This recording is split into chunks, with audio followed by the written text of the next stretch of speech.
Alors, je m'appelle Georgette, j'ai 50 ans, je viens de la Guadeloupe.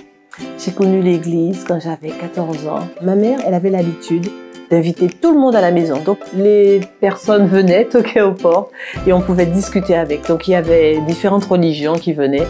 Et quand ma mère a fait rentrer les missionnaires, quand je les ai vus, j'ai fait « Waouh, ils ont quelque chose ». En fait, c'est cette lumière qui est vraiment là, présente. Ils ont quelque chose de pur, de profond, de rare qu'on ne voit pas. Ils étaient pour moi des anges.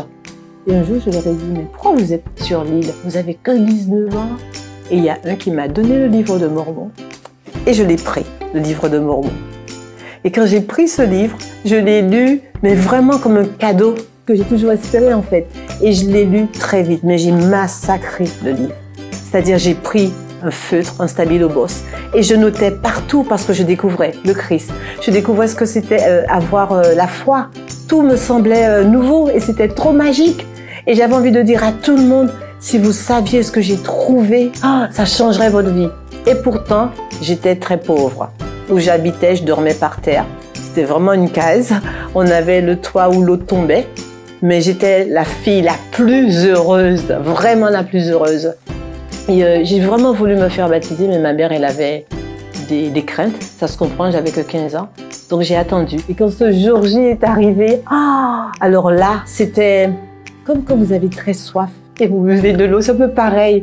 J'étais tellement heureuse. Et la petite confession que je dois faire, c'est que je n'ai jamais prié pour savoir si ce livre était vrai.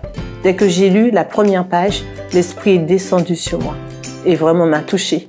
Et j'ai su que ce livre était vrai. J'ai su que Joseph Smith avait réellement vu Dieu le Père. Et là, tout a changé.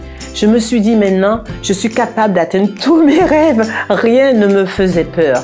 Et j'ai compris qu'il était le Christ. Et là, je me suis dit, quoi qu'il arrive, quand j'aurai l'âge, je partirai en mission. Et je suis partie, j'avais quand même 25 ans. Et la mission a été vraiment un moment dans ma vie où j'ai dit, Dieu, à mon Père Céleste, je vais te servir, mais jusqu'à la dernière minute. Je sais que c'était impossible pour moi, avec tous les péchés que j'ai, même les petits péchés, de recevoir la paix. Et c'est lui qui m'apporte cette paix. Mon mari ne peut pas m'apporter cette paix. Mes amis ne peuvent pas m'apporter cette paix. Rien dans ce monde. La seule personne qui peut apporter cette paix, c'est vraiment le Christ. Et c'est doux comme du miel, on se sent bien, on a la vision claire qu'on est là pour un temps bien précis sur cette terre et qu'après, on va revoir le Christ, notre Père Céleste avec nos amis. Et je vis pour ça, tout est autour de ça. C'est vraiment mon témoignage que Jésus-Christ est mon sauveur et votre sauveur qui fait que je vibre comme ça. Je me couche avec tout ça dans ma tête, je me réveille, je suis heureuse. Et ça, c'est trop génial, c'est magnifique.